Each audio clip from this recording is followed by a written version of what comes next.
আর একটা কথা, এখন অনেকে বয়স আছে 17 বছর, কোনো জল পড়ে না। ছবি তো ভাই, তুই ছবি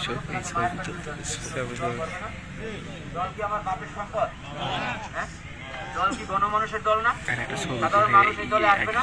ছবি তো একটা ছেলে 9-এ পড়ছে, এখন সে ইন্টারমিডিয়েট পড়ে, এখন সে দল করতেছে, এখন সে দল করবে না? তাহলে আমরা কি নতুন কেউ মিছিল দিতে আসলে, নতুন কোনো একটা ছেলে আসলে আমরা কি তাকে লড়াই দেবো? মুখে গ্রহণ করবো না? আমাদের মধ্যে যেন কেউ এই কাজটা করে না যে এতদিন কোথায় ছিলি।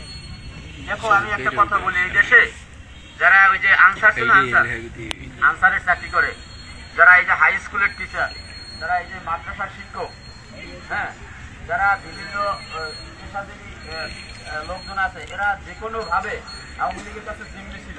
জিম্মি কি বলতো সবাই?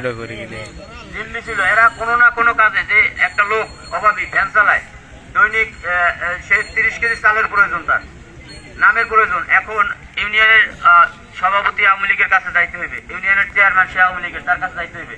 এই যে অবৈধভাবে তারা চেয়ারম্যান হয়েছে এবং তারা সব মানুষজন জিম্মি করে নিয়েছে। এখন এই সাধারণ মানুষ রিক্সাওয়ালা সে আওয়ামী লীগের চেয়ারম্যানের কাছ থেকে চাউলের নাম আছে। এখন যদি তুমি তারে বলো যে তুমি তো আওয়ামী লীগের দালাল, এটা কি ঠিক? হ্যাঁ, এই বিষয়গুলো কি তোমরা বুঝো? এই দেশের 90% মানুষ সরাসরি রাজনীতির সাথে জড়িত, কোনো না কোনো ভাবে ইউনিয়ন পরিষদের মেম্বারের কাছে, চেয়ারম্যানের কাছে কোনো না কোনো কাজে দায়িত্ব হয়। এই যে আমাদের মধ্যে একটা প্রচলিত কথা তৈরি হয়ে গেছে যে অমুকে আওয়ামী লীগ করছে, 17 বছর কইছিল, এই কথাগুলো আর বলবা কেউ? এই কথাগুলো কোথাও বলা যাবে না। সবাই সাধারণ মানুষ, আমরা সাধারণ মানুষের জন্য সাধারণ মানুষ সেবা দিল। আওয়ামী লীগ তাদের জিম্মি করে তাদের অনেক প্রোগ্রামে নিচ্ছে, এগুলো আমাদেরকে মাথায় রাখতে হবে। একটা কথা, যারা প্রকাশ্যে ভোট কাটছে তারা সন্ত্রাসী, যারা প্রকাশ্যে মানুষের মাথায় বাড়ি দিয়েছে তারা সন্ত্রাসী, যারা প্রকাশ্যে মানুষের জমি দখল করছে তারা সন্ত্রাসী। তাদের ব্যবস্থা সরকার নেবে, আইন নেবে।